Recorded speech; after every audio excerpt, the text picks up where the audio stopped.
rentres sur une fiche produit, tu as un petit encart qui dit j'ai trouvé moins cher ou j'ai trouvé moins cher ailleurs. Voilà, j'ai trouvé moins cher ailleurs. Et ça, c'est un excellent. C'est une petite feature qu'on a développée en 2 minutes. Ouais. Et ça permet de bencher le marché, mais fois 1000. On a des remontées des clients sur leur prix, parce qu'on est sur un marché qui est très très opaque sur les prix.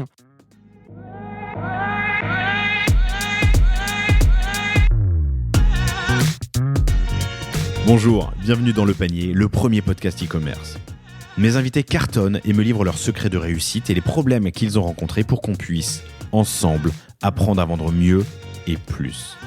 Mon engagement ici est simple, avoir une conversation sans filtre et sans faux semblants, et à ce que vous repartiez inspiré des succès, mais également des échecs, de mes invités avec les bons outils et les bons réflexes. Je suis Laurent Kretz, cofondateur de Cosa Vostra, agence digitale qui fait des sites incroyables et des strates de communication et d'acquisition sur mesure. On travaille pour des grands groupes comme pour des startups, en France comme à l'international, que ce soit pour lancer un site, refondre un e-commerce, développer un SaaS sur mesure, poser une strate de contenu ou repenser un business model. Contactez-moi sur lepanier@cosavostra.com ou LinkedIn et je me ferai un plaisir de vous répondre. Bonne écoute!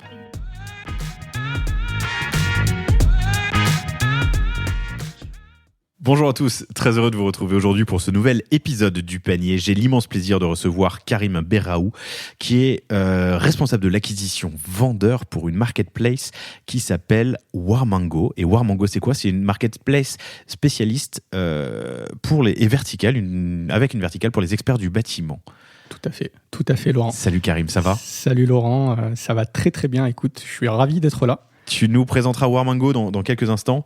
Une belle aventure que vous avez commencée en 2018. Toi, tu es arrivé un tout petit peu de temps après, mais pas longtemps après. Une marketplace, alors sur une verticale, déjà B2B, premier point. Donc, qui ne s'adresse qu'à des professionnels. Tu nous expliqueras comment et pourquoi. Sur une verticale, donc qui n'est pas généraliste et qui l'oppose du coup à des acteurs comme Mano Mano, dont on parlera tout à l'heure quand on parlera du marché, mais qui cartonne, qui a fait plusieurs dizaines de millions de volumes d'affaires à date. Tu nous donneras quelques chiffres un peu plus tard. Et surtout, plein de questions sur ce marché qui est un peu opaque et surtout qui est à complètement réinventer et digitaliser. Tu fais partie de ces acteurs qui évangélisent et digitalisent ce marché. Tu m'expliqueras pourquoi la place de marché traditionnelle ne fonctionne pas forcément pour les artisans du BTP. Tu m'expliqueras pourquoi être en avance sur un marché qui est en phase de digitalisation, ça peut être une galère. Tu m'expliqueras comment gérer l'UX de produits très techniques, avec parfois jusqu'à 80 caractéristiques différentes, dans un métier, comme je l'ai dit, qui est assez peu digitalisé, donc il faut évangéliser. Bref, plein d'enjeux hyper intéressants. Et tu me présenteras évidemment, on va commencer par ça, Warmango, mais avant ça, j'ai envie de dire que t'es aussi un mec très sympa. Ça fait 1 heure qu'on parle et qu'on aurait dû commencer à enregistrer, mais en fait, on s'est dit plein de choses. T'as été entrepreneur, t'as créé un site de rencontres communautaires, c'est ça qui s'appelait comment ? Rencontre éthique. Rencontre éthique, t'as été prof. Ouais, pendant 2 ans. Pendant 2 ans.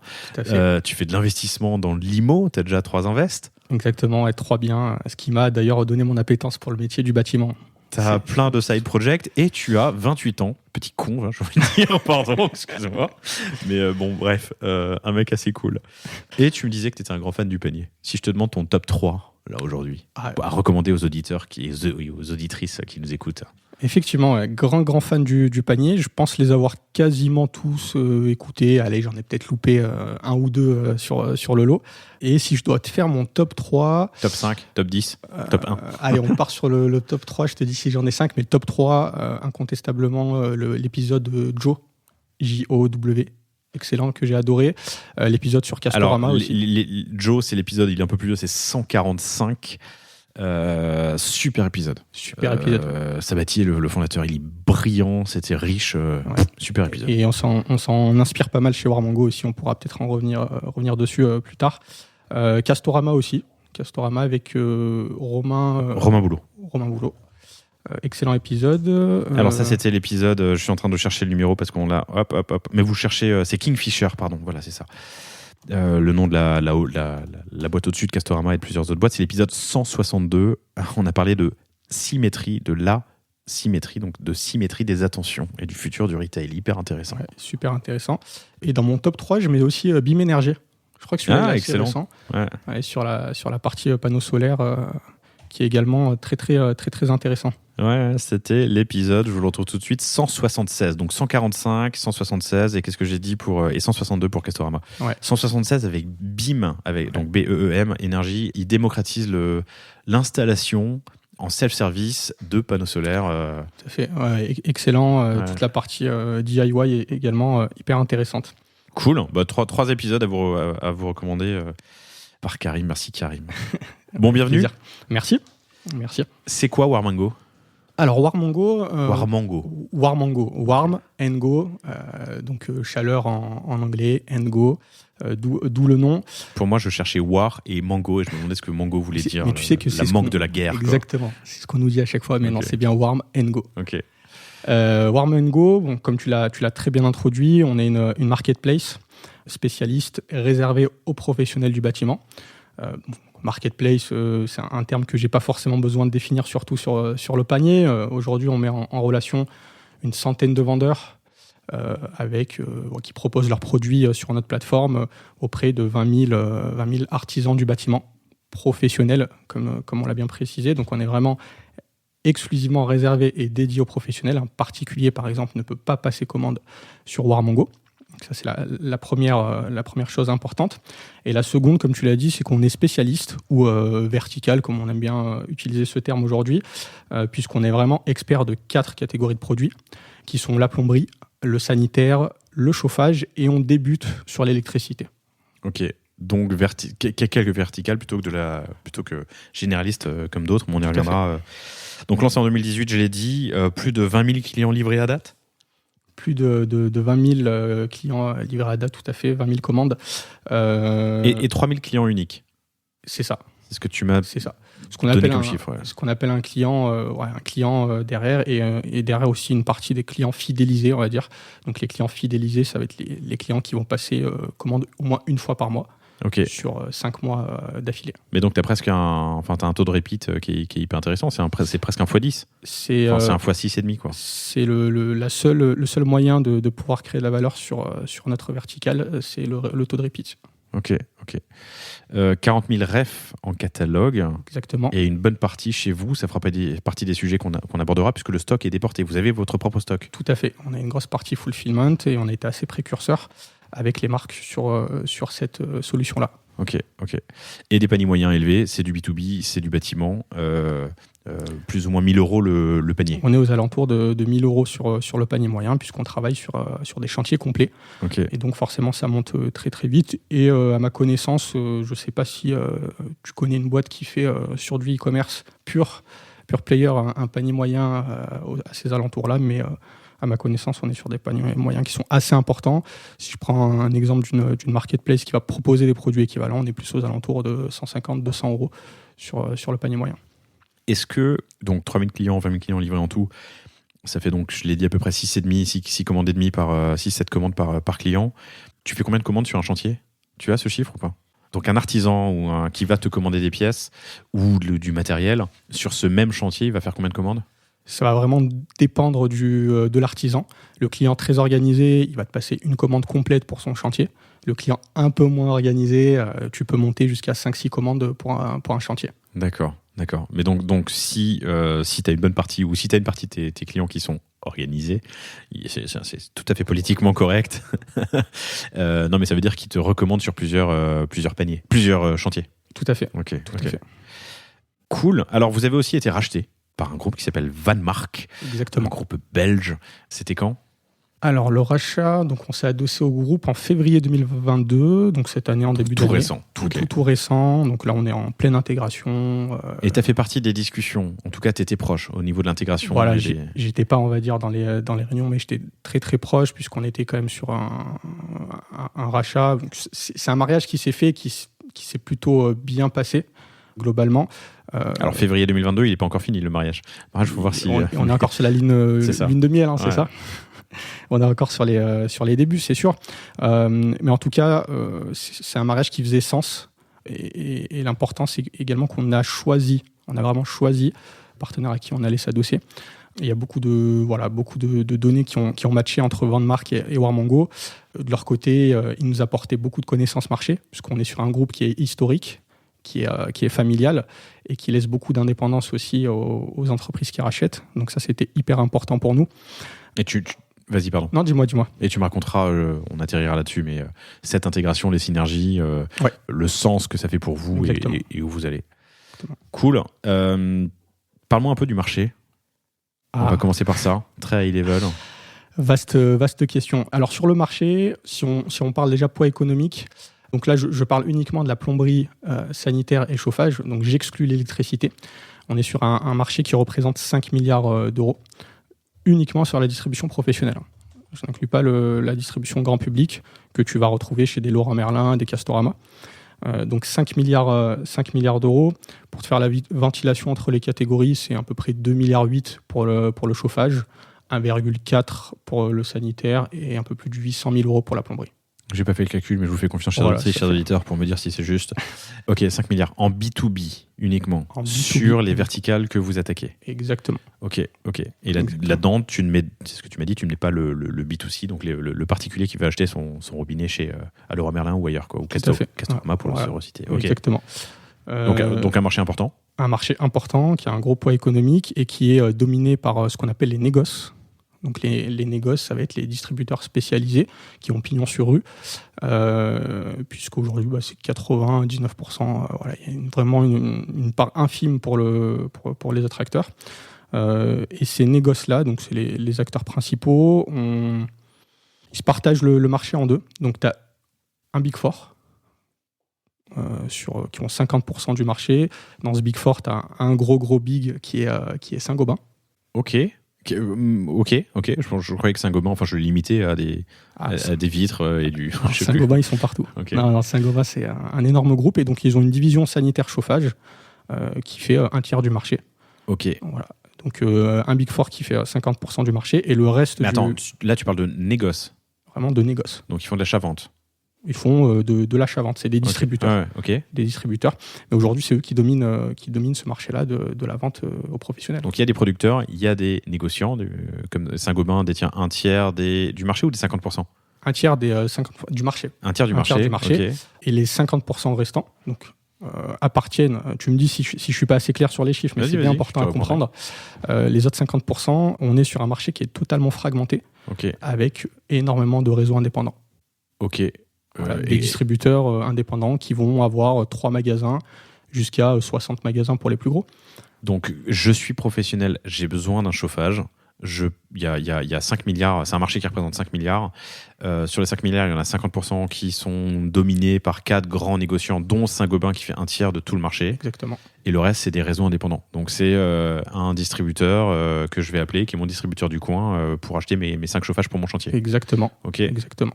Et ces indépendants, puisqu'il y a 20 ans, il y a une grosse transformation qui s'est opérée, c'était soit on était racheté par un plus gros, soit on intégrait un groupement. Un groupement d'achat ou un d'achat, pour mutualiser les achats, le marketing, développer des marques propres. Okay. Et donc les 50% indépendants appartiennent, pour la plupart, à des groupements. Ok. Voilà pour le marché, un marché qui se digitalise. Alors je l'ai pas dit, mais c'était évident dans ma tête, donc peut-être que ça l'était pour vous, mais je le dis quand même. Quand on discutait, on parlait d'investissement immobilier et je l'ai dit, t'as commencé tôt, t'as commencé à 24 ans, c'est ça? C'est ça, ouais, c'est ça. C'est bien, j'aurais dû faire pareil. Je commençais un peu plus tard et je suis passé par la même approche que toi, des biens à refaire en me disant je vais faire une bonne affaire, je vais mettre des travaux, ça va être cool. Et puis après, tu te dis bon, c'est quand même bien d'acheter un bien qui est prêt à vendre. Mais bref, ton appétence, ce que je veux dire par là, c'est que ton appétence pour le bâtiment vient un peu de là. C'est ça, elle vient totalement de là. Pour la petite anecdote, j'ai trois biens. Les 2 premiers, j'ai dû totalement les rénover de A à Z. J'ai dû créer une nouvelle chambre pour justement donner de la valeur au bien, de la rénovation énergétique. Et c'est là qu'on se rend compte qu'il y a une multitude de produits dans un chantier, qu'il y a énormément d'acteurs et que les artisans également parfois vont vendre le produit avec une certaine marge, et on comprend que le particulier, quand il achète son produit, tu me parlais d'un radiateur que tu as acheté 1 000 euros, Laurent, tout à l'heure, mais effectivement ce produit-là que tu as toi sûrement acheté en tant que particulier 1 000 euros, l'installateur il a dû le toucher avec une certaine remise qui peut aller de 30% à 80% pour les plus grosses entreprises du bâtiment. C'est ouf, on y viendra tout à l'heure je le découvre. On y viendra tout à l'heure quand on parlera de pricing. Donc un marché de 5 milliards, 50% par quelques gros négociants et les 50% restants complètement atomisés. Donc des indépendants qui font peut-être partie d'un groupement d'achat par moment. C'est ça, mais c'est ce qui a freiné également beaucoup. On est sur un marché qui est historique, qui se repose beaucoup sur ses acquis, beaucoup sur du business entrant. Et cette atomisation, justement, elle freine beaucoup aussi la transformation digitale du secteur. Aujourd'hui, on estime que le secteur est digitalisé à peine à 10-15%. Quand on fait un parallèle à un secteur qui peut se rapprocher comme la restauration, c'est un gros retard qu'on a aujourd'hui dans le bâtiment sur la digitalisation. Mais ça avance, surtout depuis le Covid. Ok, intéressant. Là, on parle de la pro. Les fabricants sur les 5 milliards, c'est français, c'est étranger, c'est quoi tu le sais ? Sur les fabricants, il y aura beaucoup. C'est assez étalé. On va avoir un peu tout. On va avoir un peu tout. Quelques grosses marques françaises. On peut citer des gros leaders sur le chauffage, par exemple, comme Atlantique. Je savais pas que c'était français. Okay. Nicole, qui de base est français, mais s'est fait racheter par un groupe belge qui s'appelle Aliaxis, mais qui est une belle marque fabriquée en France, avec des usines en France. Donc on a quand même des belles marques à forte notoriété en France. Et sinon, c'est beaucoup européen. Beaucoup européen. Producteurs, négociants, et en bas, il y a des acheteurs. Et du coup, c'est au niveau des négociants, j'imagine, que l'innovation se crée. Alors, j'aimerais bien que tu me parles un peu de la concurrence, directe, indirecte. Comment aujourd'hui, ou comment plutôt il y a 5 ans, et du coup aujourd'hui, un artisan du BTP, un maître d'œuvre, achète ses produits? Alors, si on rentre sur le comportement d'achat de l'artisan, déjà, il faut distinguer 2 types d'artisans. On va avoir l'artisan un peu opportuniste. C'est généralement la boîte qui va uniquement raisonner en termes de prix. Donc celui-là, il peut aller acheter chez de la GSB, donc grande surface de bricolage type Leroy Merlin, Castorama. Il peut aller acheter sur des sites discounters sur Internet. Et il peut aller acheter en réseau professionnel. Donc lui, il est vraiment intéressé uniquement par le prix. Ça, c'est un premier type d'artisan et d'installateur qu'on a. Et on va avoir l'installateur qu'on appelle plutôt quali, qui lui va chercher de la marque, va chercher du service autour des produits et qui va passer exclusivement par un réseau de distributeurs professionnels. Donc les négociants particulièrement. Et aujourd'hui, cette verticale-là, donc des négociants, marque pro, service autour des produits, elle n'était pas adressée digitalement. Okay. Bon, il y a des gros comme Saint-Gobain effectivement qui avaient des solutions digitales, mais pour le reste du marché, il y avait très peu de services digitaux. Et on est vraiment parti, pour te faire un peu la genèse du projet Warmango qui a débuté. Il est parti d'un constat, donc côté client, c'était que l'artisan perdait énormément de temps et d'argent pour effectuer ses achats. Pour te donner un petit exemple, un artisan, il fait 4 à 5 allers-retours par semaine chez son distributeur. Le distributeur, il se trouve en moyenne à 20 km de son chantier ou de son entrepôt. Donc tu imagines un peu la perte de temps par semaine que ça représente. Donc il y avait une vraie problématique temps et argent, puisqu'on était sur un marché qui était opaque. Donc l'artisan ne sait pas s'il achète son produit au bon prix, s'il a bien négocié son prix. Parfois, il va négocier 5 centimes sur ce qu'on appelle un raccord. Donc un raccord, ce qui va faire le lien entre deux tuyaux d'évacuation ou de plomberie. Et donc voilà, il va être content parce qu'il a négocié 5 centimes sur son raccord, mais derrière, il a perdu 2 heures ou 3 heures de chantier pour lui. Avec des zones urbaines qui sont de plus en plus difficilement accessibles. Exactement. Le trafic est de plus en plus compliqué quand tu as avec des zones urbaines compliquées où pour le distributeur, ça coûte cher d'implanter également des magasins, ça coûte cher en termes de logistique, ça coûte cher en termes de surface. Et en même temps, derrière, tu as des zones blanches où un artisan va avoir très très peu de distributeurs autour de lui. Et ça, c'est des zones aujourd'hui que nous, on va très bien distribuer avec Warmango. Donc un constat de côté artisan, mais également, et c'est pour ça qu'on s'est structuré en marketplace, c'était pas opportuniste de structurer une marketplace, c'était vraiment pour répondre à un besoin qu'on a identifié côté client, mais également côté vendeur, puisque côté vendeur, les vendeurs avaient du mal à appréhender et maîtriser leur canal de vente par le digital.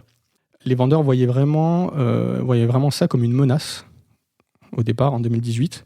Google Shopping, le particulier a accès au prix très facilement, Et quand on parlait de produits, parfois ils n'étaient même pas d'accord pour vendre sur Internet, mais ils retrouvaient leurs produits sur Internet avec des prix beaucoup moins chers que le prix du professionnel.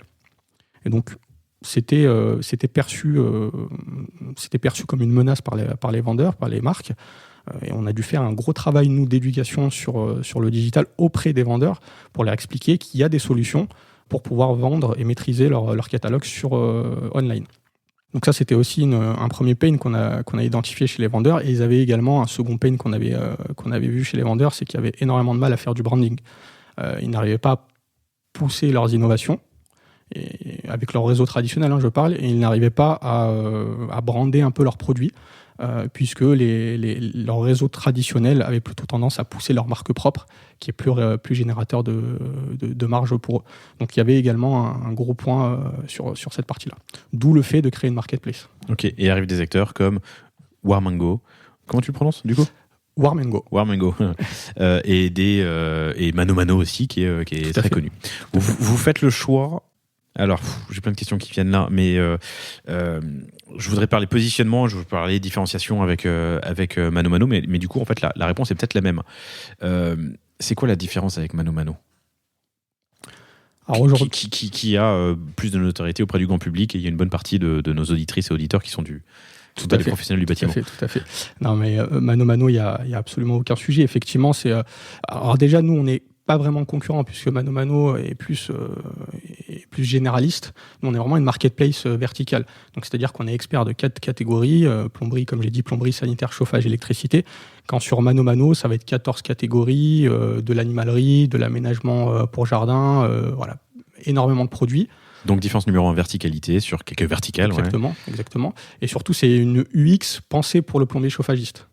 D'accord ? Donc, je m'explique. Aujourd'hui, vous dites à un plombier chauffagiste d'aller faire un panier de raccord pour son chantier. Quand il va aller sur Warmango, tout est facilité pour qu'il puisse réaliser son panier très, très simplement et très, très rapidement.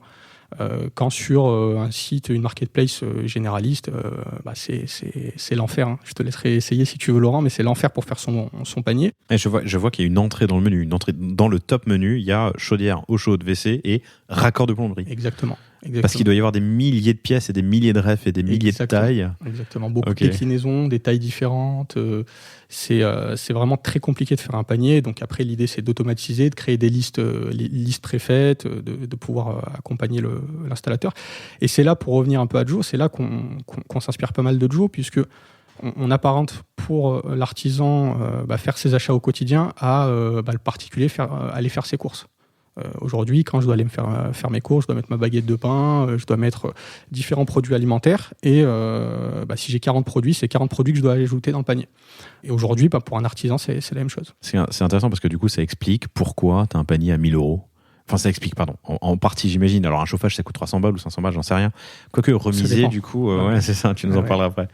Mais là, tu vas l'aider à faire En fait, tu vas l'aider à s'organiser. On va l'aider. Ta UX sert à cela. C'est exactement. Okay. C'est vraiment notre mission. C'est vraiment notre mission chez Warmango. Donc, des verticales, une UX pensée pour faciliter la vie de l'artisan, et surtout, c'est réservé aux pros. C'est exclusivement réservé aux professionnels. Exclusivement réservé aux pros. Exactement. Le particulier ne peut pas commander sur Warmango. C'est ça, exactement. On est vraiment sur une marketplace qui est communautaire et qui se veut destiner uniquement aux professionnels.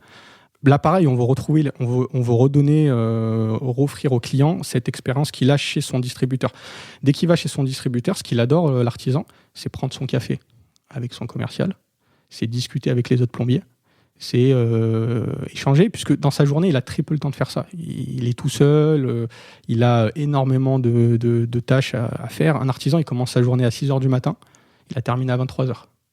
Il a des devis, il doit relancer ses devis, il doit faire des nouveaux devis, il doit gérer de l'administratif, de la comptabilité, acheter ses produits pour son chantier, relancer ses sous-traitants, sans parler de ce pourquoi il est payé, réaliser le chantier. Donc on est quand même sur un métier qui est très compliqué et qui commence à être adressé par beaucoup de solutions digitales. On facilite la vie de l'artisan pour faire ses devis. J'allais te poser la question, mais je pense que là, on va faire un pas de côté parce que c'est intéressant. Il y a énormément d'artisans qui se plantent pas pour des raisons d'expertise, mais pour des raisons administratives, gestion de leurs clients, de leur devis, de leur relance, de leurs encaissements. Il y a des plateformes qui aident les artisans à s'organiser. Oui, tout à fait. Il commence à avoir une vraie communauté et un vrai réseau de startups autour de l'artisan. Ok. Tu as quelques noms à donner aux quelques artisans qui nous écouteraient? Ouais, carrément. Alors, on a une plateforme qui va t'aider sur tes devis qui s'appelle Hector, qui est assez connue. Je ne vais pas épeler pour pas dire de bêtises, mais ça doit être Hector, H-E-C-T-O-R, qui aide pas mal. Il y a une autre plateforme qui s'appelle Eldo qui permet de te référencer, qui permet de t'aider à trouver des chantiers. Hector, c'est Hector, H-E-C-T-O-R-app.co, l'assistant virtuel des pros du BTP, c'est bien. C'est ça. La deuxième, c'est quoi? Eldo. E-L-D-O. Eldo Travaux, voilà, vous mettez ça dans Jean-Bernard Google. Mellet, Eldo.com, eldo.com. Exactement. Ah, c'est des avis sur les artisans près de chez vous. Okay. Ils font pas mal de choses. Okay. Et donc il y a un vrai écosystème qui se crée autour. Je reviens au positionnement. Donc vous êtes B2B only. Tu me parleras tout à l'heure des parcours, mais pourquoi ne pas adresser le B2C? C'est un choix, c'est un positionnement aujourd'hui. Si on adresse le B2C, aujourd'hui c'est vraiment une jungle sur Internet, notamment quand on adresse des produits sanitaires. Il va y avoir énormément de concurrence. Bon, on parlait de Mano Mano, mais il y a également plein de sites discounters qui vont adresser le particulier sur ces produits-là. Vendre des produits techniques à du particulier, ça prend énormément de temps aussi. Puisque là, on parle pas uniquement de produits simples que le client connaît et qui va acheter en un clic. Tu as un énorme concurrent, pardon, je suis désolé, mais je te coupe la parole. Ouais. Tu as un énorme concurrent aussi. Hein. Tu parlais de discounters ou énormément de sites, mais il y a Amazon. Hein. Je suis en train de rechercher un sèche-serviette sur Amazon. J'en trouve plein. Exactement. Non, mais il y a énormément de concurrence sur le particulier. Clairement, on n'avait pas notre épingle à tirer du jeu. Je ne sais pas si c'est comme ça qu'on prononce cette expression. Mais donc c'est un choix, c'est pas une obligation. Je me suis toujours posé la question quand j'étais gamin, j'avais une carte métro, j'étais tout fier. J'ai fait un IUT Tech de Co, moi, après une prépa où j'ai lamentablement planté. Bref. Et du coup, je tapais le pavé en stage, vendre des machines à laver chez Darty, je sais plus quelle était la boîte que je vendais, bref, peu importe. Et j'étais content, j'avais une carte métro. Métro, c'est ce distributeur réservé aux professionnels de l'alimentation, si je ne dis pas de bêtises. Je me suis toujours posé la question si c'était un choix de positionnement ou une obligation légale. Vous pourriez vendre des particuliers? On pourrait, mais après il y a des, c'est pas légal, mais c'est juste des contrats que tu as avec. Quand tu dis c'est pas légal, c'est pas un choix qui est dû à une obligation légale. Je fais exactement, c'est pas une obligation légale, mais après c'est des relations, c'est des relations commerciales avec tes partenaires. Parce que ton partenaire qui t'accorde une grosse ristourne ou une grosse remise pour les professionnels, il t'accorderait pas la même en B2C, quoi. Et non, parce que ça cannibalise son marché. Ouais. Il perd de la valeur sur ses produits. Donc aujourd'hui, un distributeur professionnel ou une marque qui souhaite vendre aux pros uniquement, évidemment qu'elle ne va pas accepter qu'un distributeur vende aux particuliers au même prix. Mais donc sur une marketplace généraliste qui vend du B2C comme du B2B, pour ne citer personne, on va parler de Mano Mano, eux, ça veut dire qu'ils n'ont pas les mêmes capacités ou pas les mêmes conditions d'achat? Ça voudrait dire ça? Je mets un conditionnel? Ça dépend. Après, je ne suis pas dans les détails, mais je sais qu'ils ont une plateforme Mano Mano Pro où il y a des prix qui sont un peu plus préférentiels pour justement réserver aux artisans et Mano Mano classique où il y aura des prix plus particuliers. Hyper intéressant. Alors vous irez voir le site de Warmango, W-A-R-M-A-N-G-O, comme la mangue de la guerre, non, comme Warm and Go. Donc warmango.fr, pardon. Il y a un premier élément du X qui m'a frappé, c'est que, et c'est assez malin, chers auditrices, chers auditeurs, si vous avez des sites e-commerce qui s'adressent à du B2B et du B2C, on pose souvent la question chez Cosa Vostra, où on dit qu'il faut simplifier la vie au maximum à l'utilisateur, et vous l'avez bien fait, parce qu'il y a un petit slider qui tout en haut à droite qui permet d'afficher les prix en TTC ou en hors taxe. C'est tout con, c'est assez malin, faut pas s'embêter, pas aller beaucoup plus loin. Ok. Une autre petite feature qui est hyper intéressante puisqu'on est sur le sujet. On a créé, si tu vas sur une fiche produit, j'y suis. Tu rentres sur une fiche produit, tu as un petit encart qui dit j'ai trouvé moins cher ou quelque chose comme ça. Enfin, j'y étais pas encore, j'y suis maintenant. Ok. J'ai trouvé moins cher ailleurs. Voilà, j'ai trouvé moins cher ailleurs. Et ça, c'est c'est une petite feature qu'on a développée en 2 minutes. Ouais. Et ça permet de bencher le marché, mais fois 1000. On a des remontées des clients sur leur prix, puisqu'on est sur un marché qui est très très opaque sur les prix. Hein. Un prix peut différencier selon la région d'où est situé l'installateur, selon le volume qui passe chez son distributeur, selon comment il s'entend avec son commercial. Si son commercial s'est levé du bon pied ou non, il va avoir un meilleur prix qu'un autre jour. Donc on a une grosse problématique prix. Hyper intéressant. Vous allez sur une fiche produit et effectivement en dessous du prix hors taxe ou TTC, le petit slider sur la fiche produit ou le site, eh bien il y a j'ai trouvé mon cher ailleurs. Et vous en faites quoi de cette information ? Et derrière ça, on peut l'exporter et nous on l'utilise, donc on a des tableaux pour filtrer par référence produit le prix qu'on a trouvé chez différents fournisseurs. Ok. Alors développement en 2 minutes. J'imagine que si tu allais un peu plus loin, parce que là je suis pas connecté. Si j'étais connecté, tu saurais que c'est moi, Laurent, qui ai vu cette feature. Tu peux revenir vers moi éventuellement et me proposer quelque chose, quoi. Exactement. Ok. On reviendra sur le parcours, il y a plein de choses à en dire. Juste pour clore le marché et la mission, du coup la mission que vous posez en 2018 quand vous vous lancez, c'est quoi ? Le why ? Alors, tu vois, il y a 2-3 piliers, 2-3 missions fortes. Ouais, tout à fait. On a vraiment une mission forte qui est aujourd'hui, on veut vraiment simplifier le rôle des artisans, donc avec une solution simple d'achat. On veut valoriser aussi leur métier. On a par exemple en fin de parcours d'achat du client une petite demande, donc s'il souhaite participer à financer donc une association qui s'appelle une école même. C'est une école qui forme des artisans, donc qui s'appelle l'école Gustave. Et en fin de parcours d'achat, je ne sais pas si ça a encore été intégré, mais ça doit l'être.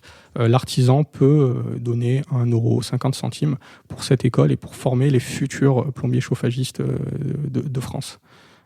Et donc vraiment, voilà, c'est un exemple pour valoriser justement ce métier-là. Parce qu'encore une fois, je reviens à ça, mais l'artisan a vraiment un métier qui est très très compliqué et qui est très peu valorisé. Il fait face à beaucoup de défis. Je liste 3 défis principaux, donc qui sont déjà sur la partie argent. Il fait face à des hausses de coûts qui sont immenses, surtout en ce moment-là. Exactement. Ouais. Pour donner un petit exemple, un plombier sur sa barre de cuivre, c'est plus de 100%. Non. Plus de 100%. Ok. La barre de cuivre, c'est la farine pour le boulanger. Ouais, bien sûr. Donc le mec se fait défoncer, pardonne-moi le terme, mais il se fait défoncer sur la hausse. D'où l'explosion des vols de stock sur les chantiers, quoi. Ça, c'est un autre sujet, mais ouais, ça a toujours existé, mais c'est d'autant ça plus s'accélère, maintenant. J'imagine. Exactement. Donc une grosse problématique sur le prix, mais en plus d'acheter ces produits plus chers, derrière il fait face à un client qui, étant donné qu'il valorise pas le métier, il va toujours tirer les prix vers le bas. Ce qui fait qu'on arrive sur des artisans qui sont opportunistes, qui vont créer une boîte qui va durer 2 ans, qui va acheter uniquement des produits bas de gamme, les poser parce que le client final va tirer sur les prix. Donc il a un gros défi déjà sur cette partie un peu financière. Il doit acheter plus cher ses produits, les revendre moins cher. Ça ne matche pas.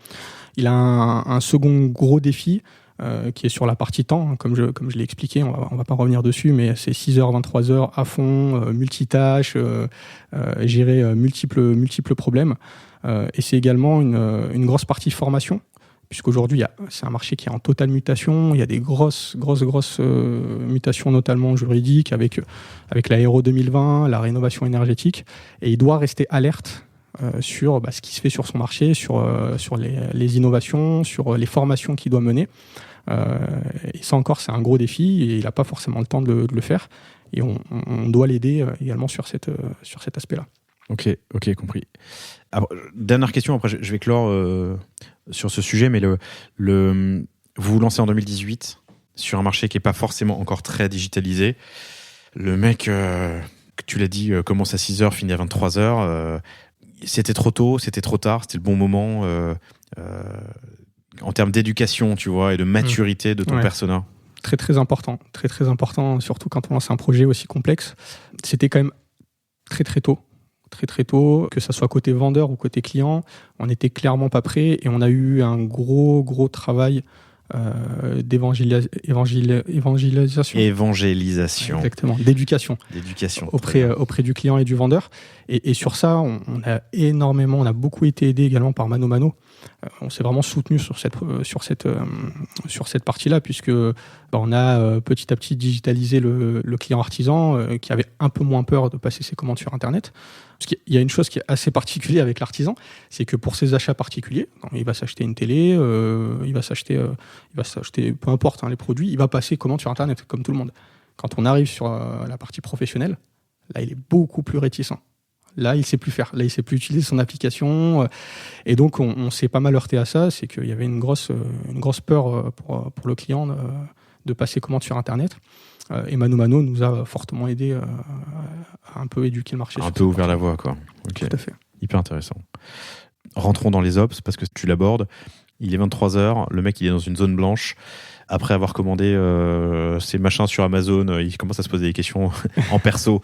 Il commence à se poser des questions sur son chantier pro et du coup passer commande. J'aimerais parler stock et du coup livraison. Vous faice quelque chose d'assez particulier, c'est que vous permettez aux fabricants de déporter leur stock chez vous.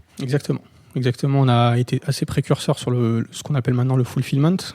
Donc c'est une solution qu'on a développée très tôt chez Warmongo. En propre, ou vous avez pris un outil sur étagère ? Alors, on a un partenaire en tant qu'entrepôt où on va stocker nos produits.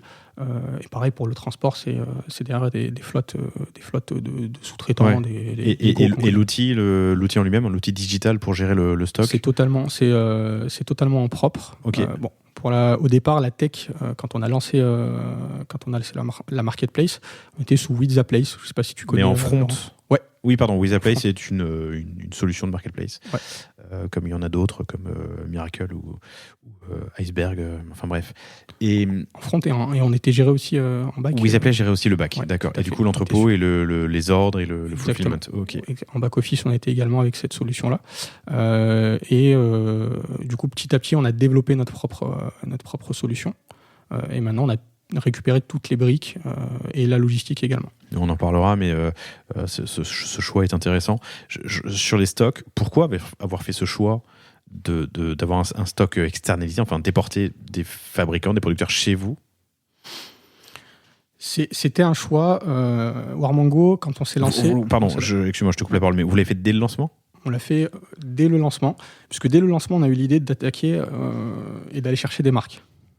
Donc principalement, les vendeurs qu'on voulait intégrer, c'était des marques. Là où une marketplace peut commencer avec des distributeurs pour avoir un catalogue large dès le départ, nous on est directement allé chercher les marques. On est allé chercher les marques, je ne sais pas si c'était le bon choix avec le recul, mais on est allé chercher les marques pour leur dire nous on va vous aider à aller chercher votre client artisan que vous ne voyez pas, que vous ne connaissez pas, et on va réduire les intermédiaires entre votre client final, l'artisan, et votre marque. Donc c'était un peu une idée de créer un circuit court entre la marque et son client artisan. Mais il faut aller les convaincre, ces marques. Il faut aller les convaincre, il faut leur expliquer que le digital c'est l'avenir, que s'ils n'y vont pas maintenant, ils vont avoir de gros problèmes d'ici 5 à 10 ans, et c'est de leur dire que vous allez vous attaquer à votre client, à votre vrai client, vous allez avoir des vrais retours clients, vous allez pouvoir développer des innovations car vous allez mieux connaître le client artisan, vous allez savoir où vos produits se vendent exactement, dans quelle zone géographique. Donc c'est toutes ces choses-là qu'on vendait aux vendeurs, qu'on proposait aux vendeurs en tout cas, quand on allait chercher au départ. Mais juste pour revenir sur ce stock, c'est quand même un caillou en plus que tu te rajoutes dans ta chaussure quand tu te lances, non ? Enfin, je dis quand ils se sont lancés, mais que tu as rapidement rejoint, donc tu es au courant. Oui, tout à fait. Mais on était obligé. On était obligé puisqu'aujourd'hui, un artisan, si on partait sur un modèle de marketplace classique... Donc, un modèle de marketplace classique, c'est sans stock. C'est sans stock. Dans ce cas-là. Voilà, ouais. C'est le vendeur qui livre directement sa commande. La marketplace ne fait que passer une commande, transformer une commande en ordre de livraison, quoi. Si on attaquait le problème de cette manière-là, ça n'aurait pas fonctionné, dans le sens où un artisan, quand il va passer commande pour un chantier complet, il va avoir 7 commandes différentes, de 7 vendeurs différents, 7 factures différentes. Il va devoir gérer 7 SAV si jamais il a des SAV sur ses produits, 7 interlocuteurs différents. Comme je t'expliquais, l'artisan, 6h, 23h, sa journée, il n'a pas le temps de faire Il a autre chose à foutre que suivre 6 commandes différentes, et 6 livraisons, et 6 retards. Exactement. Donc, c'était ingérable pour l'artisan de commander sur le marketplace sur un chantier complet. Donc, ce qu'on a dit à la marque, c'est qu'on va proposer une solution de fulfillment. Vous allez stocker les produits chez nous. Et nous, on gère la facturation, on gère le SAV pour vous, et on gère la livraison des produits. Ok. Donc là, une fois de plus, tu facilites la vie. Donc, de la même manière que tu as pensé l'UX de ton site pour lui faciliter la vie quand il doit faire des raccords de... C'était quoi l'exemple? Des raccords de plomberie. Raccords de plomberie, ouais. Je suis pas un pro. Là, tu lui facilites la vie parce qu'il peut, à un seul endroit, commander plein de produits qui vont arriver en même temps. Exactement, pour l'artisan, mais pour le vendeur, pouvoir proposer ses produits et pouvoir les livrer en 24-48 heures à l'artisan final. Donc c'était le cas en 2018 quand vous vous lancez, c'est toujours le cas aujourd'hui? C'est toujours le cas aujourd'hui. Et ce sera toujours le cas demain? Et ce sera toujours le cas demain. Donc alors après, il y a une petite nuance. Et t'as 40 000 refs? 40 000 refs. En stock? Pas en stock. Ok, vas-y. On a une partie donc stock déportée sur les grosses références, sur les runners, ceux qui ont une forte rotation de stock. Donc ceux-là, ils sont stockés chez nous. Par contre, on a une grosse base également de produits qui vont être commandés en cross-docking. Donc là, il va y avoir forcément un délai et une expérience client qui est un peu plus dégradée, puisque c'est des produits qui sont passés en commande chez notre vendeur. Il va nous les expédier chez nous dans notre entrepôt. On va faire un groupement de commandes et on va livrer l'artisan. D'accord, donc ça passe quand même chez toi pour que l'artisan ne reçoive qu'en une fois. Ok. Exactement. Hyper intéressant. Ça, c'est sur la partie stock, et du coup, la partie livraison, vous avez un partenaire. La partie livraison, on a différents partenaires transporteurs qui vont livrer sur de la France entière en express 24-48 heures. 24-48 heures. On en parlait avec Romain Rouleau, de Castorama, justement. Hyper intéressant parce que t'as l'artisan organisé, j'imagine, qui a fait sa liste de courses avant son chantier, qui est prêt à partir et qui déroule. Exactement. Et t'as le mec qui a besoin, à 6h du mat, il réalise qu'il lui manque le petit raccord et que tout le chantier s'arrête s'il n'a pas ce raccord. C'est ça. Au niveau du serviciel, donc il y a stock et livraison, mais vous répondez, c'est un cas de figure présent? Est-ce qu'il y a de la livraison? Est-ce qu'il y a des endroits où vous livrez plus rapidement qu'à d'autres? Non, aujourd'hui, c'est quelque chose, c'est un besoin qu'on ne va pas adresser. On ne va pas pouvoir fournir dans la journée le siphon qui manque au plombier ou le raccord qui manque au plombier. On ne sait pas encore faire ça. Je sais que dans la food, on voit un peu toutes ces nouvelles solutions type Gorillaz qui se développent pas mal avec des petits entrepôts urbains. Dans le bâtiment ou dans les travaux aussi, non? Enfin, j'ai vu ça, on en parlait avec Romain Rouleau justement de Castorama, mais tu vois, de la livraison en zone urbaine pour des artisans rapide, c'est... Dans la journée? Ouais, dans la journée. Alors, dans la journée, ceux qui vont le faire, c'est les négoces traditionnels, type Saint-Gobain, donc avec une enseigne comme CDO. Là, soit tu peux aller en magasin récupérer ton raccord. Après, livrer un raccord seul, à mon avis, c'est pas faisable. Okay. Il faut quand même qu'il y ait un chantier, un panier conséquent pour avoir la livraison. Donc, on part du chantier, puis on remonte. Il y a eu la livraison, avant ça, il y a le stock, et avant ça, il y a le pricing. Le pricing, c'est assez particulier aussi.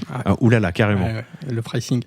Le pricing, c'est clairement la donnée la plus sensible. Je recontextualise juste. Une centaine de vendeurs sur la marketplace, le stock qui est déporté chez vous, et 40 000 refs. Donc, en moyenne, 400 refs par vendeur. 100 x 400, ça doit faire 40 000, je crois. C'est ça. Ouais, c'est ça. Je suis absolument nul en maths, Laurent. Oh, j'ai pas l'impression, mais bon. Donc, c'est bien ça. C'est 400 refs en moyenne par client. Par vendeur, ouais. Par vendeur, pardon. Un enjeu de pricing assez important, parce qu'en plus, tu as du... Enfin, vas-y, raconte-moi. Alors, un enjeu pricing qui est hyper sensible, et on est clairement sur la donnée la plus importante du marché. Pourquoi ? Parce que, comme je te l'expliquais, un particulier va fonctionner sur ce qu'on appelle un prix public. Donc demain, toi, Laurent, tu achètes ton radiateur à Cova 1000 €. Donc tu vas le payer 1000 €. Sur ce radiateur-là, que tu n'as pas acheté en propre, tu es passé par un installateur qui est venu te l'installer. Et il me l'a vendu 1000. Voilà, il te l'a vendu 1000, soit avec l'installation comprise ou non, mais en tout cas, il te l'a vendu 1000. En tout cas, il me dit, je vous ai pris ce modèle. Qui coûte 1000 €. Qui coûte 1000 €. Lui, derrière, sur ce produit-là, il a une remise installateur. Donc c'est une remise, comme je te l'ai dit, qui peut aller de 30% à 80%. 80%, ça reste exceptionnel, mais il aura payé ce prix-là et il l'aura revendu 1000, donc il appliquera une certaine marge, forcément, derrière, sur ce produit-là. Et donc, toi, en tant que distributeur, tu dois pouvoir t'intégrer sur cette ligne de valeur-là pour pouvoir revendre à l'artisan à un certain prix sur cette remise-là. Attends, juste, je fais un pas de côté, mais on a tous fait pour beaucoup d'entre nous, fait des travaux. C'est pareil dans la déco ? Ouais, c'est un peu moins. Il y a quand même des catégories qui sont moins tapées que d'autres. Le sanitaire, okay. Le sanitaire, vu qu'il y a énormément de concurrence, que c'est des produits beaucoup plus simples. Tu sais comparer 2 WC, tu sais comparer 2 cuvettes. C'est beaucoup plus compliqué d'aller appliquer une marge de cette envergure-là. Donc tu m'as dit 30 à 80% de remise. Et pour peu qu'il y ait un archi au milieu qui prend aussi sa petite com, en fait, on se fait complètement écraser, nous, le consommateur final, quand on fait faire des travaux. Ça dépend vraiment. C'est pas sur la main-d'œuvre qu'ils font leur. Et c'est le gros problème aujourd'hui. Et c'est ce qu'on dit aux artisans. C'est que ne perdez pas de vue que votre valeur, c'est la main-d'œuvre et c'est votre savoir-faire. Ce n'est pas d'acheter un produit et de le revendre plus cher au client final. Et c'est pour ça qu'aujourd'hui, nous, on dit à l'artisan, en passant par Warmango, tu as un prix qui est unique et transparent. Tu as un prix qui est négocié dès le départ pour te permettre d'avoir ta petite marge sur le produit, mais également de pouvoir d'ailleurs valoriser ce qui doit être valorisé, c'est-à-dire ta main-d'œuvre. Donc on est sur un marché qui a un pricing qui est très très opaque. Il y a une chose opaque pour qui ? Opaque pour le client final, le client final, ouais. Mais pour l'installateur aussi. Okay. Puisque, comme je te dis, il y a une remise qui peut être de 30 à 80%. Mais c'est pas tous les installateurs qui ont une remise de 80%. Non, et puis 30 à 80%, c'est le jour et la nuit. Exactement. Enfin, c'est même pas le jour et la nuit, c'est la terre et le soleil. Quoi.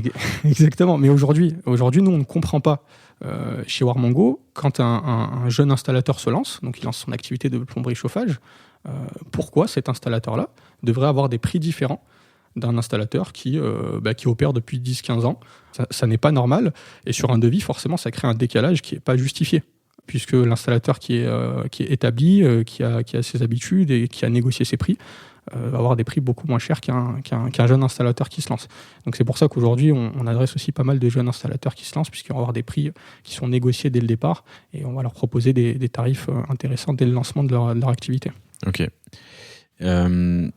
Intéressant. Vous avez quantifié le business que vous ne prenez pas en ne faisant pas le B2C ? La question est vague, mais aujourd'hui... Du coup, tu dis non à toute cette tranche de business que tu ne peux pas adresser parce que les distributeurs te laisseraient pas, enfin les fabricants te laisseraient pas offrir les mêmes remises, mais tu pourrais avoir 2 niveaux de tarifs. On pourrait avoir 2 niveaux de tarifs, mais pour nous, c'est clairement dans le positionnement et dans la mission qu'on a, ça serait quelque chose qui conviendrait pas. Et aujourd'hui, je peux te le dire, effectivement, quand sur un trafic, on va dire, de 100 personnes sur Warmango, on va avoir 98% de clients qui sont particuliers et qui pourraient commander et qui ne commandent pas. Donc on renonce à 98% de potentiel commande.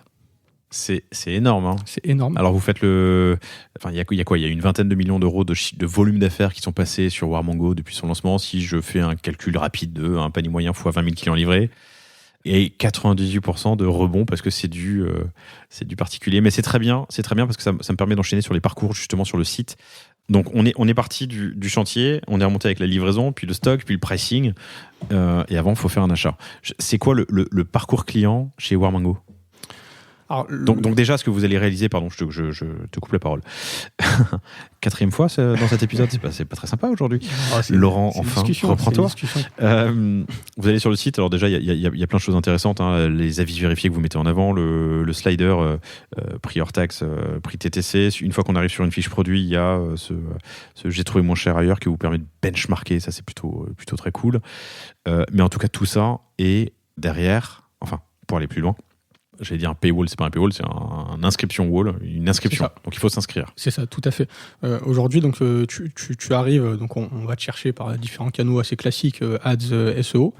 Donc tu arrives sur Warmango et là il y a un premier gros point de friction, c'est que pour accéder au prix, au catalogue, aux services que propose Warmango, tu dois remplir un formulaire. Et donc c'est un formulaire qui est assez conséquent puisque tu as adresse, SIRET, numéro de téléphone portable, mail.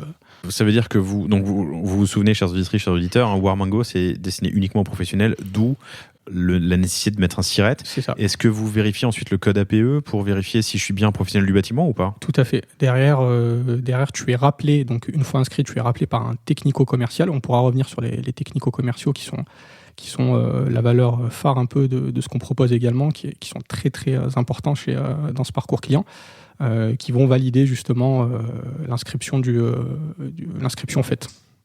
Ok. Puisqu'il faut un code APE, comme on l'a dit, lié au métier du bâtiment. Donc je m'inscris, y a une modération qui est faite, quelqu'un qui me rappelle pour vérifier que je suis bien un professionnel et que j'ai le droit de commander. Tout à fait. Et derrière... Et du coup, on me dit, c'est bon, votre compte est validé, vous pouvez accéder au catalogue, j'imagine, au site. Tu accèdes au site, et derrière, tu es rappelé. T'as de la friction, là, juste, attends, pour rester à cette étape. Attends, je suis rappelé, comment ça ? L'inscription et la validation se font automatiquement ? C'est fait automatiquement. D'accord, donc je m'inscris, je mets mon code, mon SIRET, mon numéro de téléphone, bim, j'ai accès au catalogue. Exactement. Ok. Exactement. Et ensuite, tu es rappelé donc, par un technico-commercial, Warmango, qui il arrive sur un lead qui est forcément qualifié, puisqu'on parle à un artisan pro. Et donc là, justement, pour nous, c'est la valeur phare, c'est vraiment le plus important sur ce parcours-là, c'est la discussion qu'il va avoir avec son technico-commercial. Pourquoi ? Parce que c'est le seul moment humain qu'il va avoir sur le parcours. Et donc, on a besoin, et on s'est rendu compte qu'il y avait énormément besoin d'humaniser le parcours client. Donc aujourd'hui, le technico-commercial qui est un expert produit, qui connaît les produits, qui connaît les problématiques de l'artisan, va rappeler le client, il va lui parler des différentes missions, de ce qu'apporte Warmango. Il va lui expliquer également le concept et surtout derrière, il va l'accompagner sur tous ses chantiers.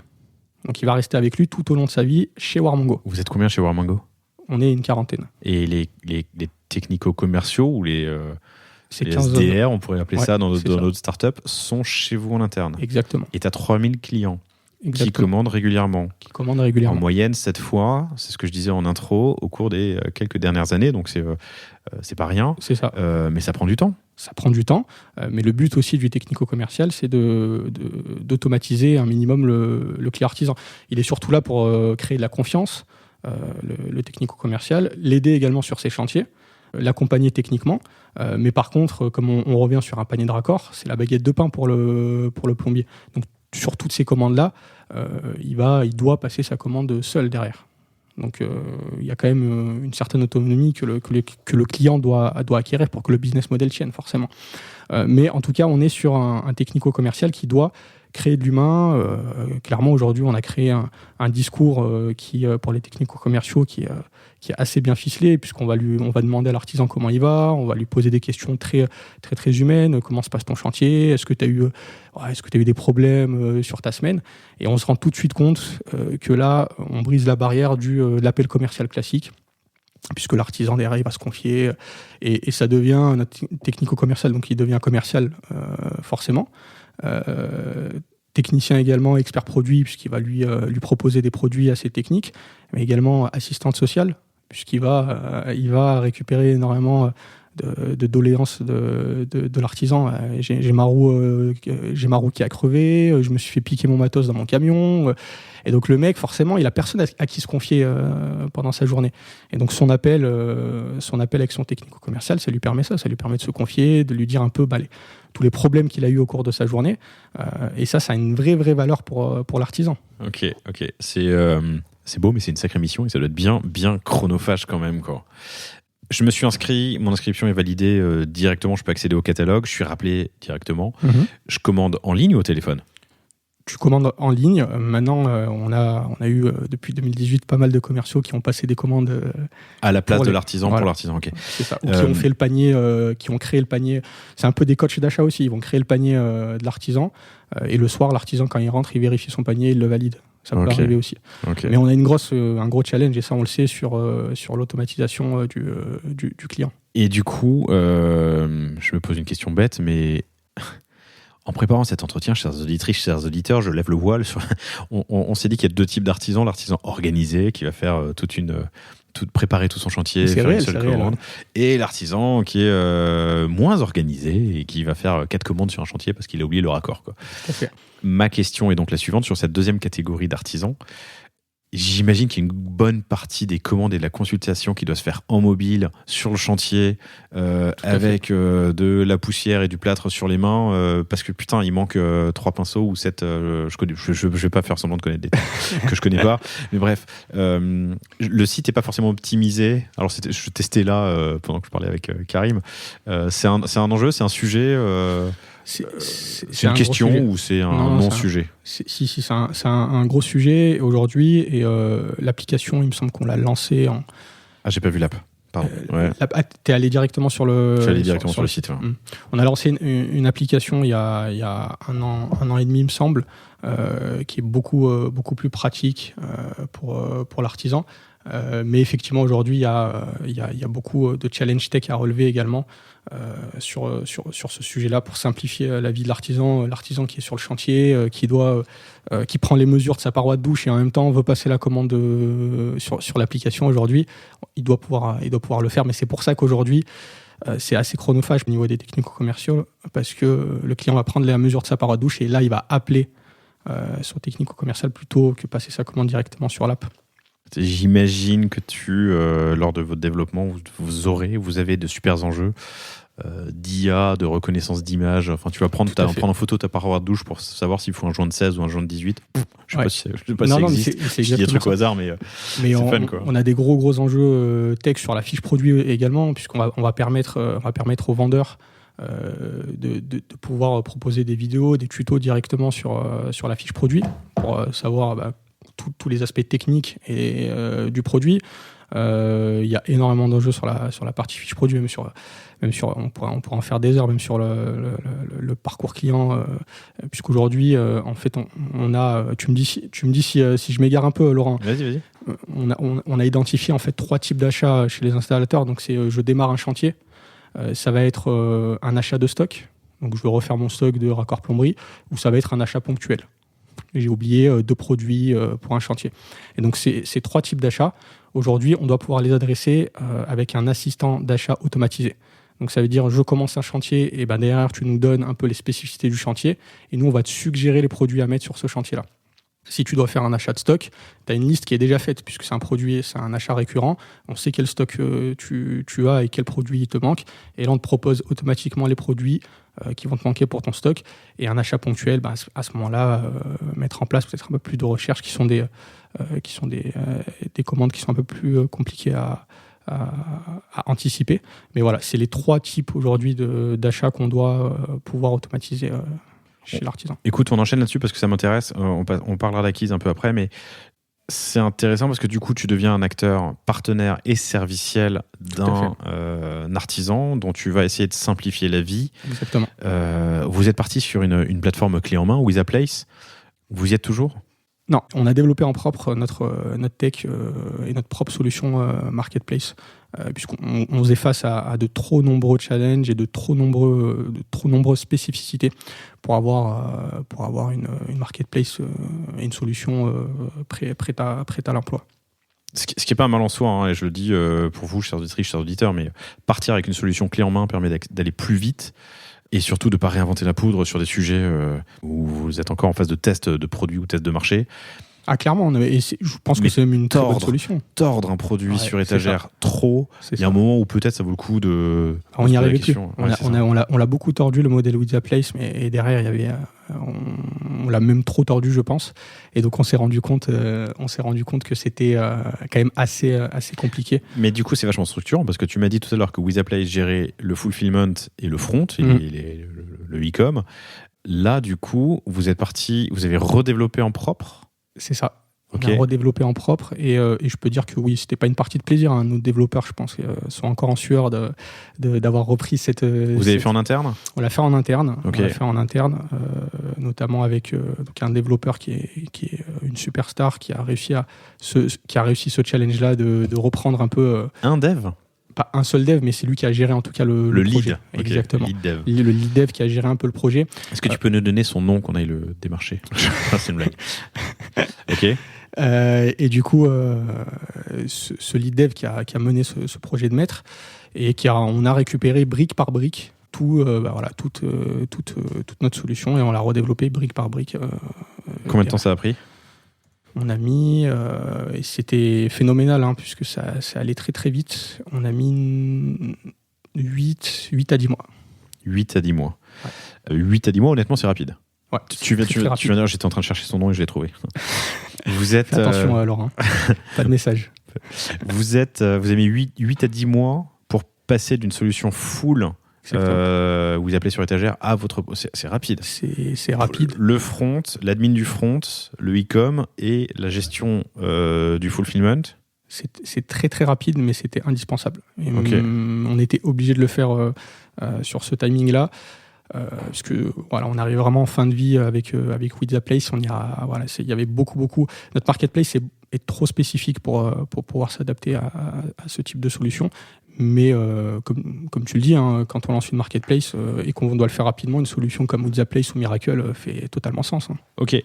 Les principaux enjeux de cette refonte. Bon, t'as la migration évidemment.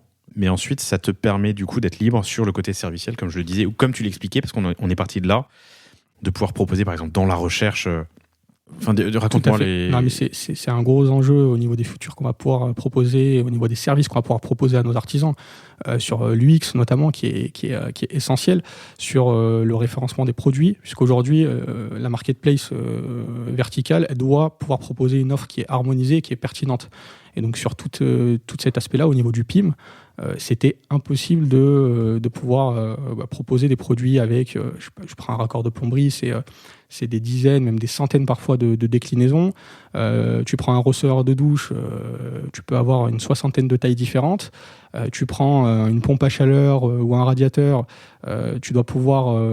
tu as des centaines de caractéristiques différentes. Mais tu as des particularités de ouf. Là, je suis sur un raccord à écrou libre pour multicouche à sertir ou visser en radial RM. Ouais. THU femelle, bref. C'est assez spécifique. Alors, j'ai un beau produit où il y a un packshot, donc c'est une espèce de raccord, et d'un côté et de l'autre ne sont pas les mêmes diamètres. Les mêmes diamètres. Et du coup, sur ma fiche produit, alors j'ai un beau packshot avec le A et le B qui m'indiquent l'entrée et la sortie. Et du coup, à droite, des options où je peux choisir. Le diamètre du A, c'est 20, 16, 26, 32, peu importe. Le diamètre du B, c'est un quart, un demi. Mais ça, c'est hyper spécifique à ce type de produit. Donc, Exactement. Sur 40 000 refs, combien tu as de spécificités comme ça ? Il y en a énormément. Et c'est la grande difficulté. C'est que pour un raccord, donc c'est un raccord, on parle d'un raccord à 50 centimes. J'ai pas les prix affichés, donc je te crois sur parole. T'imagines le travail derrière, c'est un raccord à 50 centimes, mais c'est pareil pour une pompe à chaleur. Aujourd'hui, je dois acheter une pompe à chaleur, je dois choisir le type de fluide, je dois choisir le type d'installation, je dois choisir la dimension, je dois choisir la puissance. Et donc, toutes ces caractéristiques-là, nous, on doit pouvoir filtrer et proposer les caractéristiques les plus importantes et les mettre en avant pour que, une fois que l'installateur arrive sur sa fiche client, il ait directement ces filtres les plus importants qui remontent. Oh là là, je suis sûr. J'ai pris une pompe à chaleur, à ballon Eria-N duo-E, la R410A si vous voulez faire le test et vous êtes derrière. Et effectivement, bon, ça s'appelle des déclis, mais elles sont, d'après ce que je vois, conditionnelles. Si je change la puissance, ça me change le reste de la sélection, mais je peux quand même choisir ensuite. C'est un travail monstrueux sur les fiches produits, mais un gros challenge qu'on doit continuer. C'est un gros challenge qu'on doit continuer okay. Sur les mois à venir. On dit, on a un running gag là en ce moment chez Warmango. On dit 2023 c'est l'année de la tech. Comme ça, on met un peu de pression aux devs en même temps. Parce qu'avant, vous êtes les lanouilles, c'est ça ? Avant, c'était pas l'année de la tech. Non, c'était pas l'année de la tech, ok. Dernière question sur la tech, sur ta stack. Le PIM, vous l'avez développé, vous utilisez une brique existante ? Un outil, existant ? Non, on l'a développé. On a développé un Pardon, le PIM, c'est le Product Information Management, c'est la base produit qui est un peu l'ossature. C'est vraiment le backbone, la colonne vertébrale d'un e-com. Toutes les solutions sur étagère permettent de gérer des produits. Il y a aussi des solutions externes qui permettent de le faire. Enfin, voilà, je vous apprends rien. Donc le PIM, vous l'avez développé aussi ? Le PIM, on était, pour cette raison-là aussi, on était obligé de le développer pour faciliter aussi l'intégration des vendeurs et pour leur faciliter la vie. Il fallait qu'on ait notre propre solution en propre, notre solution en propre sur le PIM également. Donc un travail monstrueux aussi derrière pour gérer toute cette partie tech. Ok. On est parti du chantier. Il y a eu de la livraison, il y a eu du stock, il y a eu de la commande, de l'inscription en ligne, il y a eu du parcours d'achat en ligne. Et maintenant, on fait vraiment le process à l'envers. Et maintenant, il faut faire venir des gens sur ce site. Des vendeurs, c'est ton métier, mais aussi des acheteurs. Et je serais assez curieux, pour conclure cet entretien, de creuser le sujet. Des pistes d'acquisition sur une cible, un persona que je ne connais pas, qui est cet expert du bâtiment qui bosse 20 heures par jour et qui n'a pas les mêmes habitudes que moi quand je vais... Enfin, peut-être que si, d'ailleurs, tu me diras, mais quand je vais acheter un tapis de douche sur une marketplace américaine. Vas-y. Sur la partie acheteur. Hein. Sur la partie plutôt client. Ouais. On a pas mal abordé effectivement les problématiques de l'artisan et du client. Mais aujourd'hui, on va avoir comme, je sais pas si je l'ai abordé, mais on va avoir un type de client qui va être très opportuniste, qui va être drivé beaucoup par le prix et qui va prendre ses produits sur tout type de site. Et donc là, on est vraiment sur un acheteur qu'on va adresser, mais qui n'est pas aujourd'hui notre client phare ou le client qu'on va vouloir fidéliser, puisqu'on va vraiment vouloir nous fidéliser le second segment qui est vraiment l'installateur pro qui veut poser des produits de marque. Et nous aujourd'hui, ce qu'on va lui proposer cet acheteur-là, c'est forcément l'ADN pro qu'on revendique chez Warmango. On est vraiment réservé pour toi, artisan pro, le prix qui est unique et transparent comme je te l'ai dit, et une offre qui est faite pour toi, qui est pertinente, qui est harmonisée. On va mettre en avant les caractéristiques que tu recherches sur les fiches produits, et on va t'offrir énormément de services aussi. On va te laisser payer en 30 jours fin de mois. Ça, c'est un gros service qu'on propose à l'artisan. On a un bureau d'études chez Warmango, donc on va t'accompagner pour pouvoir dimensionner tes chantiers aussi. Donc on va t'apporter énormément de techniques aussi. Et le SAV aussi, qui est très important aujourd'hui, qu'on a internalisé, qui permet à l'acheteur d'avoir un seul interlocuteur. Tu me dis que ton acheteur il est assez opportuniste. Tu as déjà une friction, puisqu'il faut s'inscrire pour aller voir des prix. Or, le mec, il est en train de... Il sait digitaliser, on est en 2022, il a son téléphone ou son PC et il passe d'un site à l'autre pour aller checker des prix. Or, il tombe sur Warmango et bim, il faut s'inscrire. C'est de la friction, non ? Mais l'opportuniste, il est curieux. L'opportuniste, il est curieux. Donc, généralement, si tu es professionnel et opportuniste, tu vas t'inscrire. Tu vas t'inscrire pour au moins aller voir le prix. Et sûrement, si le prix est pas bon, tu vas partir. Mais bon, derrière, tu as un technico-commercial qui va t'appeler pour t'expliquer ce qu'est Warmango. Et si tu veux faire uniquement de l'achat opportuniste, peut-être que tu auras l'occasion de le faire parfois sur Warmango, sur certaines références spécifiques. Mais en tout cas, nous, le service qu'on va apporter, c'est surtout pour l'installateur pro qui recherche beaucoup de services. Ça, c'est pour le côté un peu acheteur. Et si on rentre sur la partie vendeur... Attends, restons sur l'acheteur. Donc, de l'ADS, du SEO ? De l'ADS, SEO, on remonte, donc on avait un très gros challenge sur le SEO. Et aujourd'hui, c'est un canal qui commence à nous générer pas mal de trafic. On s'est placé sur des mots-clés très techniques. On a fait beaucoup de pédagogie. Un de nos articles de blog qu'on a écrit en 2018 et encore aujourd'hui l'article qui nous génère le plus de trafic sur le site web. Et donc aujourd'hui, entre ads et SEO, on est sur du 50-50 quasiment. Par rapport à là où on partait, c'est un gros challenge qu'on a réussi sur le SEO. Ok, alors j'ai dû prendre un mauvais exemple, mais du coup ça m'amène à la question suivante, c'est que j'ai cherché Chapi pompe à chaleur. Je tombe évidemment, et la première page, j'ai donc 10-12 réponses. Il y en a 2 qui ne sont pas le site Chapi. Pas mal. Hein. Ton enjeu, du coup, c'est que tu vas te retrouver en confrontation avec les fabricants sur la partie SEO. Alors, pas forcément, je sais pas. Alors, généralement, les fabricants ne vont pas vendre. Donc, c'est plutôt de l'apport. Trouver un professionnel, trouver un revendeur. Exactement. Okay. C'est pas de l'apport, c'est plus ils vont apporter de la technique, de l'information sur le produit. Et derrière, l'installateur va chercher, avec la référence fabricant, le produit. Et là, il peut atterrir sur notre site. Ok. Intéressant. Et vous faites du social media aussi ou pas ? On viendra au pro après, au vendeur, pardon, mais sur la partie acheteur, vous faites du social media aussi ou pas ? On fait du social media, principalement Instagram. On commence un peu à se lancer également sur TikTok, qui est incontournable désormais. Mais oui, on a une belle communauté, réseaux sociaux, Facebook également, où on retrouve beaucoup de clients plombiers chauffagistes avec des gros comptes de plombiers chauffagistes où ils se partagent des tips, ils parlent de leur chantier. Donc Facebook drive pas mal également. Instagram, TikTok principalement aujourd'hui sur le social. Ok, compris. Google Shopping ? On n'est pas présent sur Google Shopping. Pourquoi ? Google Shopping, c'est une solution qui va comparer, donc il y a un comparateur de prix et qui fonctionne lorsque le prix est disponible sur ton site. Nous, on travaille avec des prix qui sont cachés. Donc on ne peut pas apparaître sur Google Shopping. Donc déjà, ça c'est une première difficulté technique. Et la seconde, c'est tout simplement notre positionnement ne nous permet pas de montrer nos prix à n'importe quel client qui... Évidemment, ça paraît évident quand tu le dis. Voilà. Ok, compris. Et sur la partie pro ? Et sur la partie pro, l'acquisition de vendeurs, ça c'est du one-to-one, j'imagine. Ça c'est du one-to-one, donc c'est effectivement ma mission.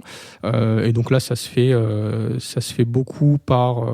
donc soit ça va se faire par l'entrant aujourd'hui, donc les marques qui vont me solliciter directement pour rentrer sur la plateforme. Soit pour les autres marques sur de la prospection que j'organise moi de mon côté, c'est beaucoup de LinkedIn. Généralement, il faut aller chercher les décideurs. On ne peut pas passer par, vu notre modèle qui est spécifique, par un commercial, on va dire, régional ou un commercial qui gère un petit périmètre. On est obligé d'aller chercher les décideurs parce que c'est quand même... assez stratégique comme canal de vente. Donc on a une grosse prospection et c'est du long shot.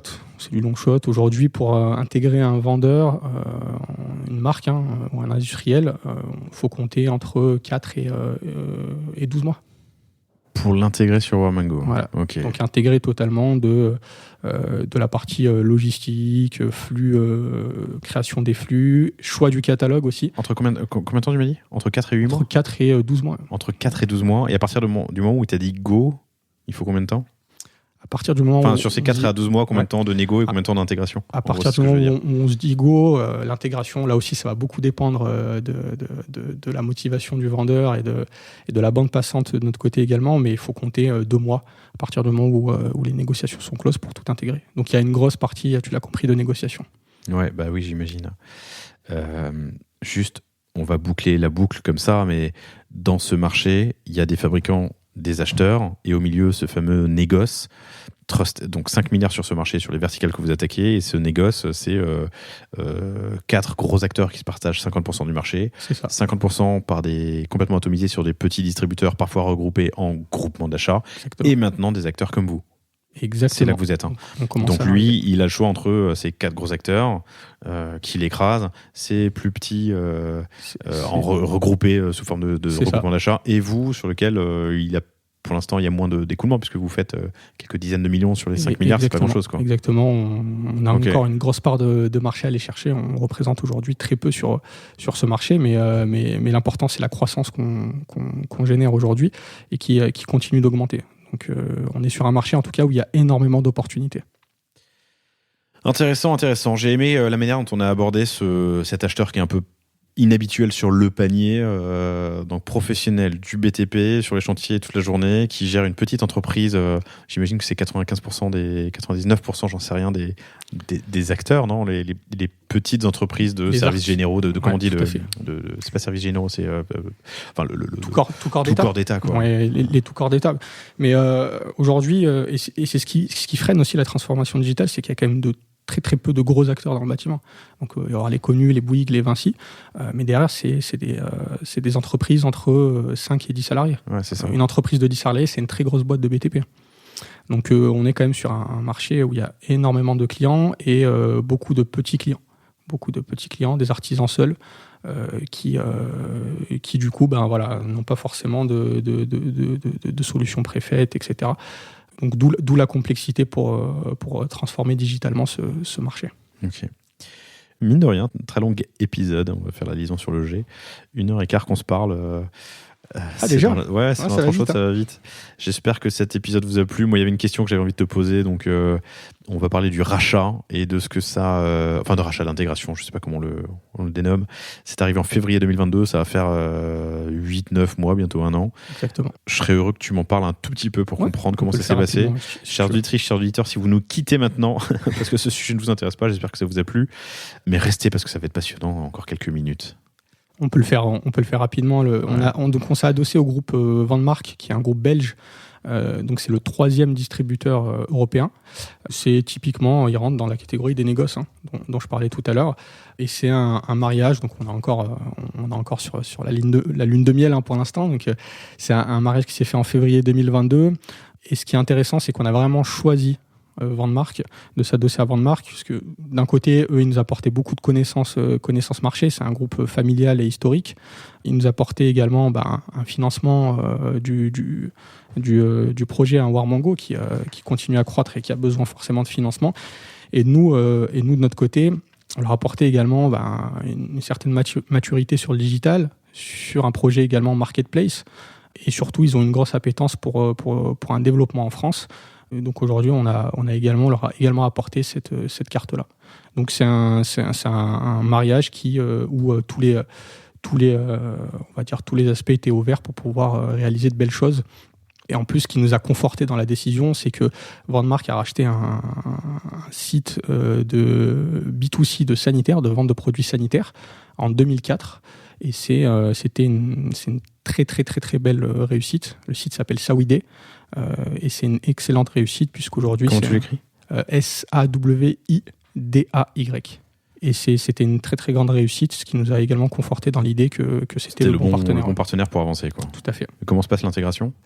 Ça se passe très très bien. Vous restez indépendant, c'est quoi la marque va persister, c'est quoi l'objectif ? C'est exactement ça, et c'est ce qui pousse également, c'est notre indépendance, c'est continuer comme on l'a fait depuis 2018, avec notre agilité, notre résilience aussi. On sait qu'on s'attaque à un marché qui est hyper atomisé, hyper complexe, où il y a énormément de challenges à relever.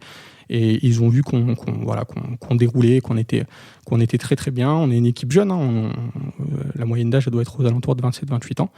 Très très très très peu de seniors, mais on fait notre bout de chemin. On travaille bien, on travaille vite. Et donc c'est ce qu'ils apprécient et nous laissent une totale indépendance de ce côté-là. Ok, intéressant. J'étais sur le site de Sawidey, c'est du haut de gamme, je vois des robinets à... des simples robinets. Oh non, quoique. Il y a de tout. Meilleure vente des toilettes à 4000 balles. Bon, c'est des toilettes japonaises. Ah ouais, c'est des autolavants. Ouais, c'est ça. C'est assez incroyable. C'est ma plus belle expérience au Japon. Karim, merci infiniment. C'était passionnant, surtout. J'aime bien quand on parle de marché, de comportement, de persona, que j'ai pas l'habitude de traiter sur le panier.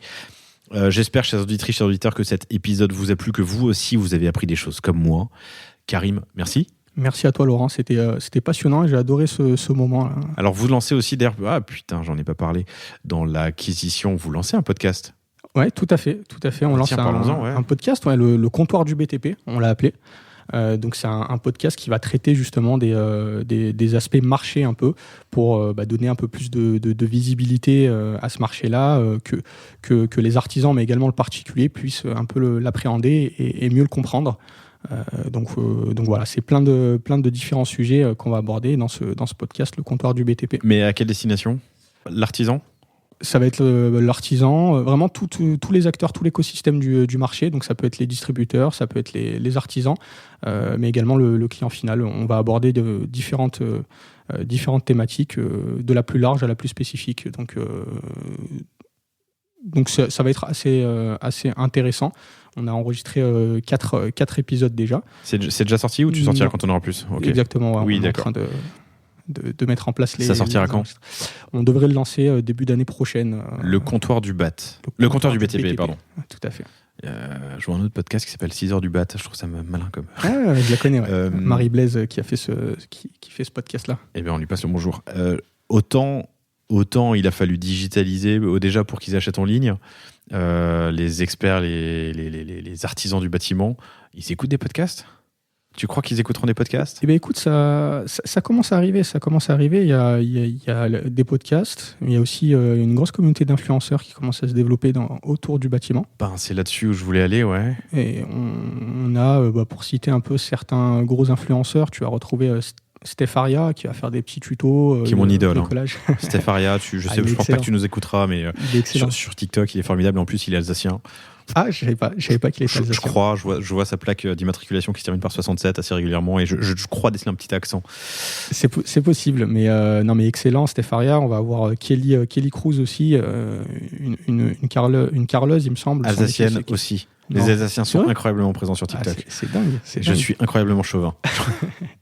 C'est dingue, tout le monde vient d'Alsace en fait. En tout cas, Steph et Kelly Cruz, c'est RUZ et Steph, c'est Steph Aria, A-R-I-A. Je sais pas pourquoi, mais moi, la moitié de mes vidéos sur TikTok, de mon flux, c'est du bricolage, j'en suis fan, et Steph Aria et Kelly Cruz occupent une bonne part. C'est bien parce que c'est de l'influenceur authentique, c'est ça qui est. Mais du coup, on parlait de How, du coup, de ton podcast. Je demande s'ils écoutent des podcasts. En tout cas, j'imagine qu'ils se connectent sur TikTok. Vous y avez pensé, vous y allez, On va y aller, ouais. On va y aller. TikTok, ça devient indispensable et il y a de plus en plus une communauté qui est de plus en plus présente au niveau des artisans sur TikTok. Okay. Donc, c'est un des projets en 2023. Allez, cette fois on la clôt pour de bon. Karim, merci infiniment pour ton temps. Vous retrouverez Karim Berahou, B-E-2-R-A-H-O-U sur LinkedIn évidemment, warmango.fr, warmango.fr et inscrivez-vous évidemment à la newsletter du panier sur lepanier.io où j'annonce chaque semaine l'épisode de la semaine évidemment, mais surtout quelques news qui m'ont marqué. C'est une revue de presse éditorialisée par Cosa Vostra et puis surtout... si vous avez des questions, surtout, n'hésitez pas à contacter Karim sur LinkedIn ou moi sur Cosa Vostra sur du e-com. Karim, merci. Merci à toi, Laurent. À bientôt, au revoir. À bientôt. Merci d'avoir écouté cet épisode du panier jusqu'au bout. J'espère qu'il vous a plu. Si c'est le cas, abonnez-vous pour ne rater aucun épisode. Parlez-en autour de vous et surtout, laissez-moi une note et un commentaire 5 étoiles sur Apple Podcast. N'hésitez pas non plus à le partager à chacun de vos amis dans le business. Chaque nouvel auditeur est une victoire. Si vous avez besoin de lancer ou refondre votre site internet, de créer un Shopify ou un WooCommerce, de performer avec une stratégie de contenu efficace, n'hésitez pas à me contacter à l'adresse lepanier@cosavostra.com. On se fera un plaisir de vous répondre. Et enfin, et surtout, inscrivez-vous à la newsletter du panier sur lepanier.io. À bientôt pour un prochain épisode.